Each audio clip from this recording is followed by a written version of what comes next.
परिवार में 5 लोग थे। ओम प्रकाश, उनकी पत्नी सुमित्रा, बहू भावना, बेटा राहुल और एक थी उनकी बेटी प्रियंका। वैसे तो ओम प्रकाश और सुमित्रा के घर में सब कुछ ठीक ठाक था, लेकिन सुमित्रा की एक आदत थी। घर में कुछ भी गलत या सही हो तो वो किसी से कुछ नहीं कहती।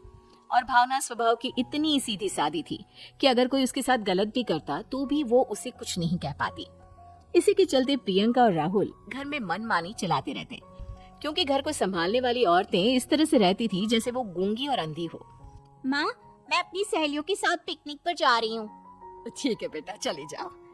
और मुझे आने में रात हो जाएगी, देर से ही आऊंगी मैं।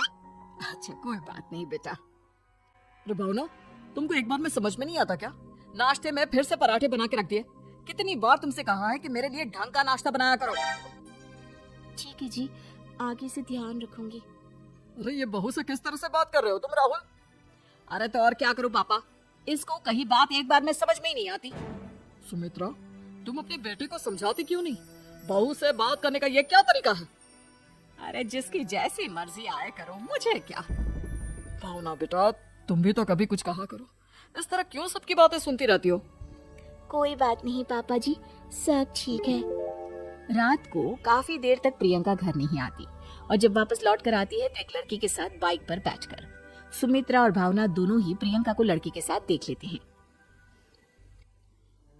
आज तो जोर से डांट पड़ने वाली है, लेकिन मैं डर क्यों रही हूँ? माँ तो सब कुछ देख कर भी अंधी बनी रहती है। और रही बात भाभी की, वो किसी को कुछ नहीं बताने वाली। कहने को भगवान ने आवाज दी है, लेकिन गूंगी है गूंगी। अरे प्रियंका बेटा, इतनी रात को कॉलेज से लौट कर आ रही हो? कहाँ गई थी तुम? पापा, वो सहेली के घर पर थी, पढ़ाई करने के लिए रुक गई थी। अच्छा ठीक है, जाओ अपने कमरे में जाओ और सो जाओ। सुमित्रा ने अपनी बेटी को एक लड़की के साथ इतनी रात को आते देखकर भी उससे कुछ नहीं कहा और भावना ने भी इस बारे में किसी से कोई बात नहीं की। कुछ दिनों के बाद मामा जी का फोन आया था। उन्होंने प्रियंका के लिए कोई रिश्ता ढूंढा है। लड़के वाले उसे देखने आ रहे हैं। अरे मुझे नहीं करनी शादी वादी, किसी लड़की को बुलाने की कोई जरूरत नहीं है। ये तुम क्या कर रही हो प्रियंका बेटा? तुम्हारी शादी की उम्र हो चली है और तुम्हारे मामा जी ने बहुत अच्छा रिश्ता बताया है। पापा, अब जिद क्यों कर रहे हैं? और आप क्यों मेरी मर्जी के खिलाफ शादी कराना चाहते हैं? अरे माँ, इसको समझाइए ना। आपकी बेटी, आप तो बस चुपचाप सब कुछ होते हुए भी देखती रहती हैं। अरे तो क्या कहूँ, और मेरे कहने से क्या हो जाएगा? वैसे भी गलत क्या हो रहा है, सब कुछ सही तो है। भावना बहू, देखो तो प्रियंका हमारी बात नहीं समझेगी, लेकिन वो तुम्हारी हम उम्र है। क्या पता तुम्हारे कहने से उसे कुछ समझ में आ जाए। नहीं पापा जी, मेरे कहने से कुछ नहीं होगा। मैं प्रियंका को कैसे समझा सकती हूँ? वो ननद है मेरी, कहीं मेरी किसी बात का बुरा मान गई तो? सुमित्रा और भावना में से कोई भी प्रियंका को कुछ नहीं समझाता।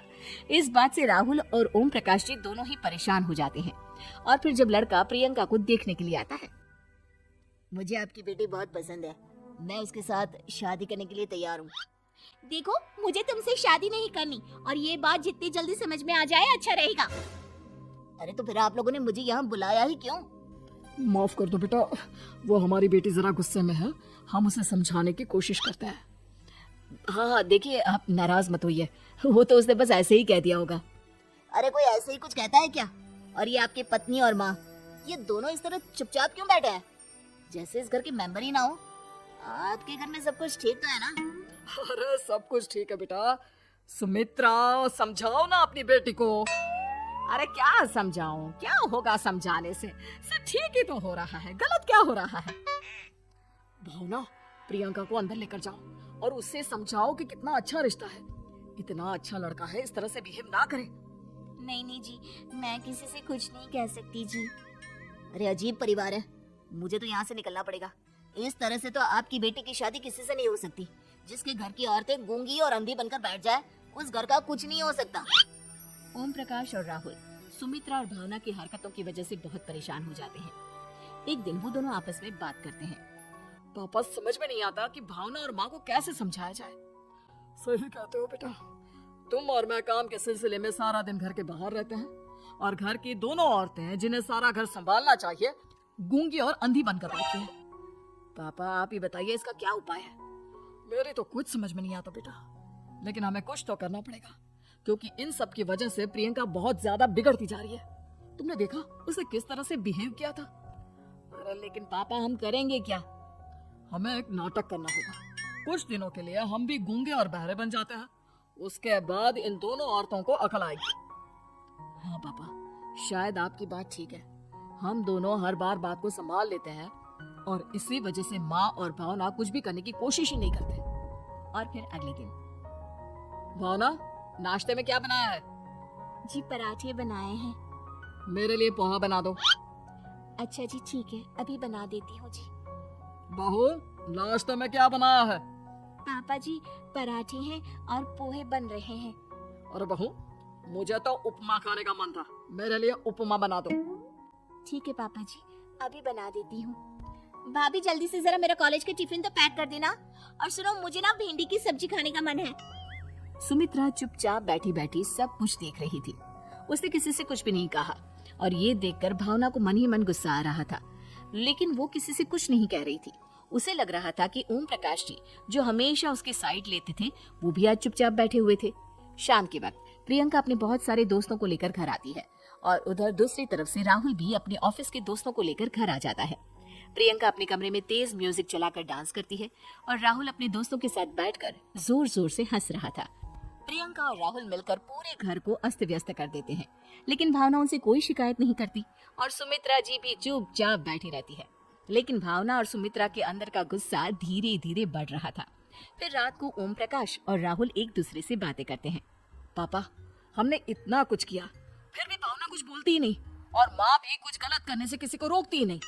तुम चिंता मत करो बेटा, इन दोनों के अंदर का गुस्सा भर रहा है और बहुत जल्दी बाहर आने वाला है। अगले दिन, अरे बहू, ये कपड़े धुले हैं या गंदे हैं? पापा जी कपड़े तो मैंने धोकर ही आपकी अलमारी में रखे थे। मुझे तो साफ नहीं लग रहे, एक बार और धो देना। प्रियंका, मैं सोच रहा था कि तुम्हें उस लड़के से शादी नहीं करनी है ना, मत करो। एक काम करो, वैसे भी क्या रखा है शादी वादी में, तुम्हें जो लड़का पसंद है उसके साथ जाकर कोर्ट मैरिज कर लो। इस बार ओम प्रकाश और राहुल की बात सुनकर भावना और सुमित्रा के अंदर का गुस्सा जाग उठता है। मैं किसी से कुछ कहती नहीं जी, इसका मतलब ये है कि आप लोग मुझे परेशान करते ही रहेंगे। कल 4 बार मुझसे नाश्ता बनवाया, आज पापा जी मुझसे धुले हुए कपड़ों को बार बार धुलवा रहे हैं। अरे मैं इंसान हूँ जी, कोई मशीन नहीं हूँ।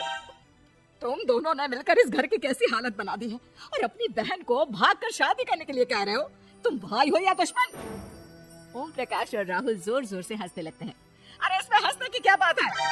हम लोग यहाँ इतने परेशान हो रहे हैं जी, तुम लोगों को ऐसी हरकत करने के बाद भी हंसी आ रही है। ये क्या कर रहे हैं जी आप दोनों? यही तो हम चाहते थे कि सुमित्रा तुम अंधी होकर ना बैठी रहो। घर में कुछ भी गलत हो तो उसे रोकने की कोशिश करो। और भावना, तुम अपने साथ हो रहे गलत व्यवहार पर भी कभी मुंह नहीं खोलती, ये सही बात नहीं है। मैं चाहता था कि तुम्हारी भी जुबान खुले, तुम गलत बात का विरोध करो। गूंगी बहू और अंधी सास की ये जोड़ी इस घर में अब नहीं चलेगी।